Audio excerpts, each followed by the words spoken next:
7 a.m. Kiro 7 News at 6 o'clock starts right now.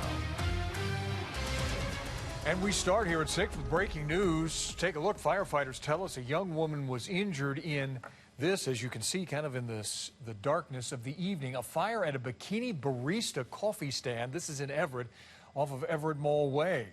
She is now on her way to Harborview Medical Center here in Seattle. Chopper 7, again, over this scene just a few moments ago. You see the fire trucks there on the response. Here we have a photo into the newsroom, this coming in just a few moments ago, showing the flames pretty much engulfing the entire coffee stand. We have a news crew on the way to find out exactly what happened, and we will give you more information just as soon as we learn it.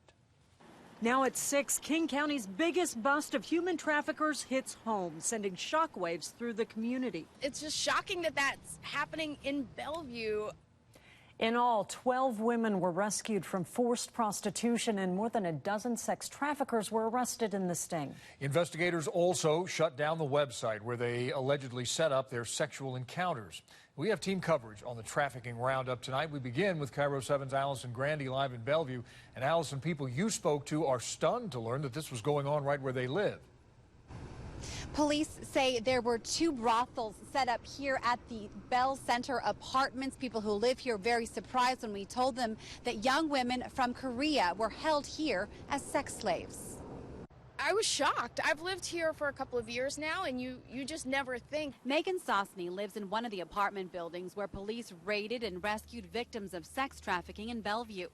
It's terrifying for the women. Investigators say the sex trafficking ring operated 12 brothels with sex slaves from Korea in downtown Bellevue. 4 of the brothels were in units at the Avalon Towers on Bellevue Way, 2 more at Bell Center Apartments. I can't even believe that. Like, we're literally here like every day. Detectives identified the ringleader as Donald Mueller. No one came to the door at his house off 108th Avenue Northeast. Police say the men who rented the apartments and managed the women and used the websites called themselves The League. They met about once a month to discuss business. Police arrested them here at Bellevue's Pump House Pub on Tuesday night. We're aware of no other jurisdiction in the country that has targeted an organized network of sex buyers for promoting prostitution, has jailed them and charged them with felonies, while at the same time shutting down the pipeline of the brothels and the pimps. According to charging documents, Mueller rented an apartment for sex workers at the Avalon Maidenbower Apartments. That's the same building where a sex worker was murdered, her apartment set on fire last spring. Police say her killer, Song Wong, was a sex customer. The locations of these 12 brothels are right in the heart of downtown Bellevue. Police tell us those young women were forced to work 12 or 14-hour days. Many of them were paying off family debts to organized crime back in Korea. Live in Bellevue, Allison Grandy, Kiro 7 News. 13 men and 1 woman have been booked into jail, charged with promoting prostitution in connection with the Bellevue brothels.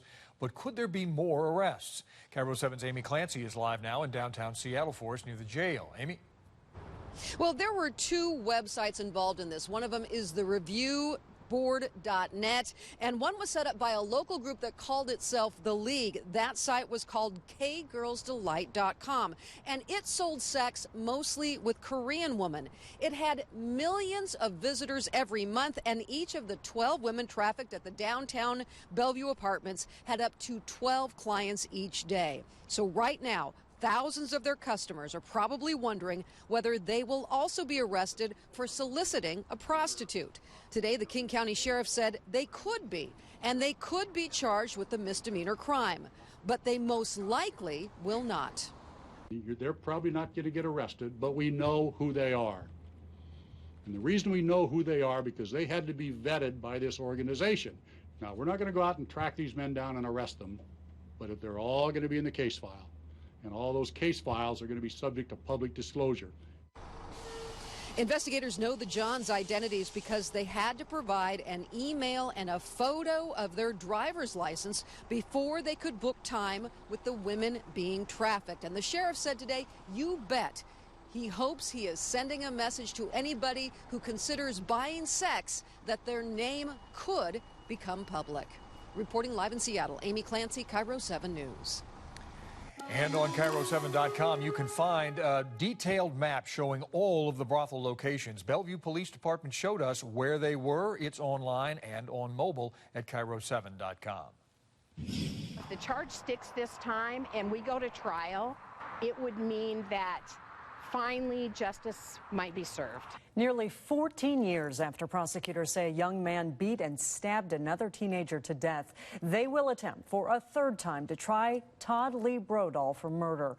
But he could end up back on the streets instead. Kiro 7 North Sound reporter Joanna Small talked with the mother of Brodall's victim about her greatest fear, and Joanna is live tonight in Marysville.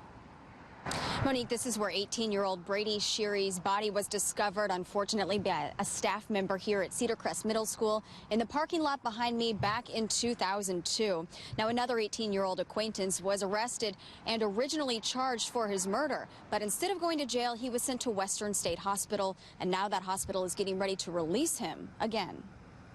There's not a day that goes by that you don't think about your child. But Tammy Sheary feared she was the only one. My fear was because it's been that long that it just might not be that important to them. But it is. Todd Lee Brodall was originally determined mentally unfit to stand trial when he was charged in the beating and stabbing death of Tammy's son Brady Sheary in this Marysville Middle School parking lot in 2002.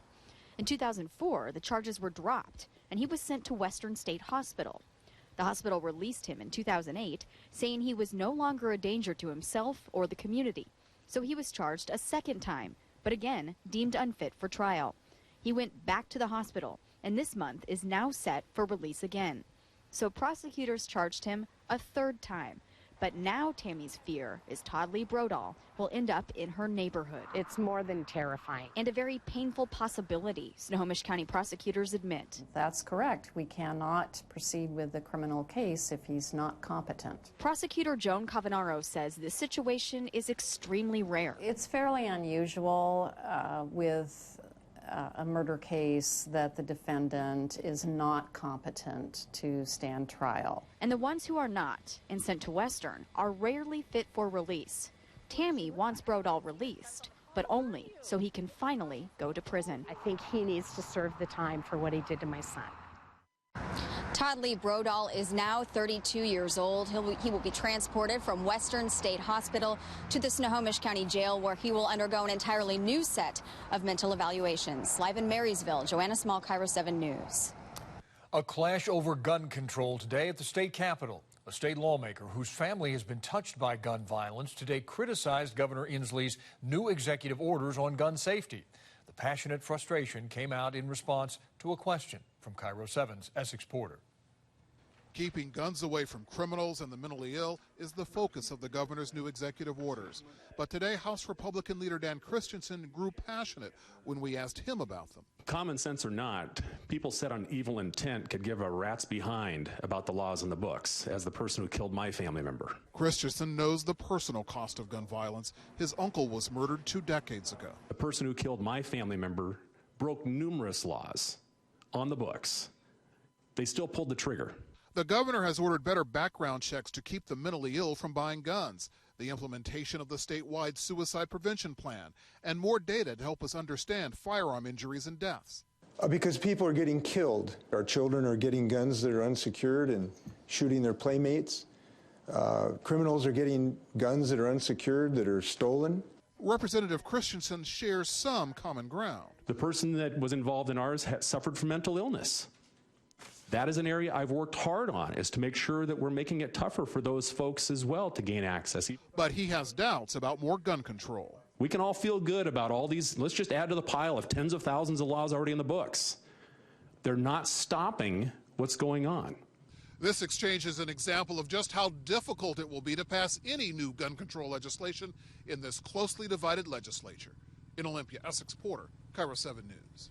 It wasn't all guns. Lawmakers today also proposed a funding fix to try and make the state's charter schools legal again. The state Supreme Court ruled the system was unconstitutional last September because it allowed unelected officials to spend public money.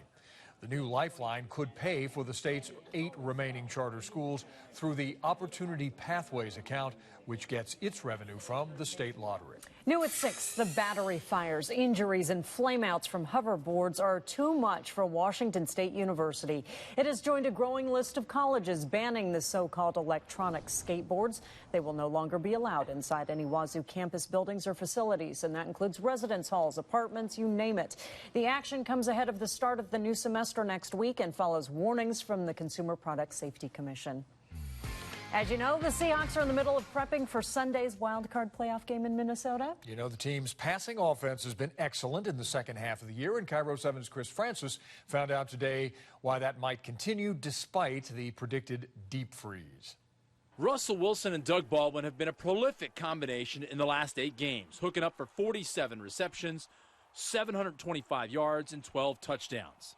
Sunday, they'll have a new obstacle, single-digit temperatures. You know, you have to have mental fortitude. You have to be tough. When you're moving around, you get pretty warm pretty quickly. So I don't think it'll be a problem at all. I'm looking forward to it. To be honest with you, I don't know too much. I don't have too much experience with this type of weather.